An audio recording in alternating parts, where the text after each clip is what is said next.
बोलिए देवघर वाले बाबा की। अखन अपने सब सुन रहे हो टीआर म्यूजिक के भक्तिमय प्रस्तुति।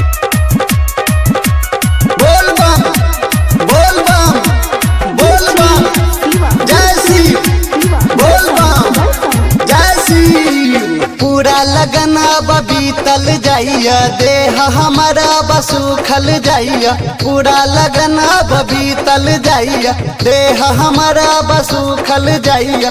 हमरा न सतावने सुना हो भोला बाबा सुना हो भोला बाबा कोनो जोगार लगा देना। सुना हो भोला बाबा कोनो जोगार लगा देना। सुना हो भोला बाबा पूरा लगन अब बीतल जाइया देह हमारा बसूखल जाइया।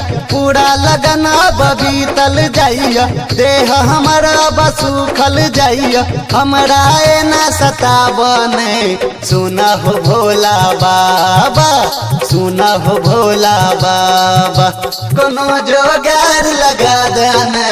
सुना हो भोला बाबा कोनो जोगार लगा देना। सुना हो भोला बाबा बुझला कि नहीं हो लगा दे। हाँ भैया बुझा लिए हो बाबा लगा देना। मन में कुछ कुछ हो सावन में दूगो कावर चढ़े बाबा ध्यान दो। सबके बियाह भेलैयो बाबा रहलौ हम कुमारियो। बच्चा इस लगन में हम जोगाड़ लगाते हैं। कोना कटते दिन हमर लागैया जिंदगी पहाड़ियो। उसका भी हम व्यवस्था कर देंगे टेंशन मत लो। सबके बियाह भेलैयो बाबा रहलौ हम कुमारियो। अच्छा कोना कटते दिन हमर लागैया जिंदगी पहाड़ियो। कहिया सपना पूरा हेते कहिया सपना पूरा हेते हमरा कनी बताबू ने। सुनू यो भोला बाबा सुनू यो भोला बाबा कोनो जोगार लगाबू ने। सुनू यो भोला बाबा कोनो जोगार लगाबू ने। सुनू यो भोला बाबा। बोलिए देवघर वाले बाबा की।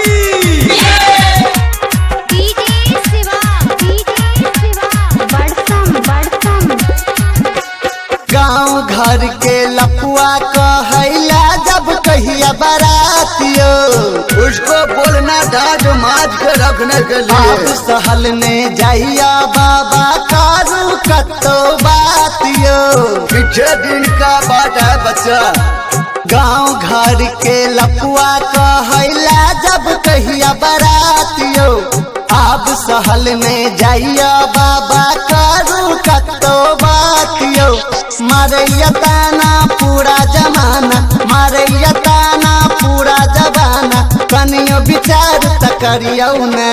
सुनू यो भोला बाबा सुनू यो भोला बाबा कोनो जोगार लगाबू ने। सुनू यो भोला बाबा कोनो जोगार लगाबू ने। सुनू यो भोला बाबा। भैया भी जा रहे हैं हम कैलाश पर्वत पे। वहीं तुम्हारे माता गोदी से बात करेंगे और कहेंगे हमारे जो भक्त है इसका जोगाड़ लगा दो। ये केलो बीए केलो भेलै सब कुछ नासियो। लेकिन हम देख ले जो लहरी में कर रहा था। मन में लड्डू फूट रहल छल कन्या मिलते झकासियो। वो तुम्हारे किस्मत में नहीं है बच्चा। ये केलो बीए केलो भेलै सब कुछ नासियो। कहैया राइटर सुनील कन्या कलिया चूल्हा पासियो। पवन पीयूष कहे हो बाबा पवन पीयूष कहे हो बाबा हमरो सपना पुराबू ने। सुनू यो भोला बाबा सुनू यो भोला बाबा कोनो जोगार लगाबू ने। सुनू यो भोला बाबा कोनो जोगार लगाबू ने।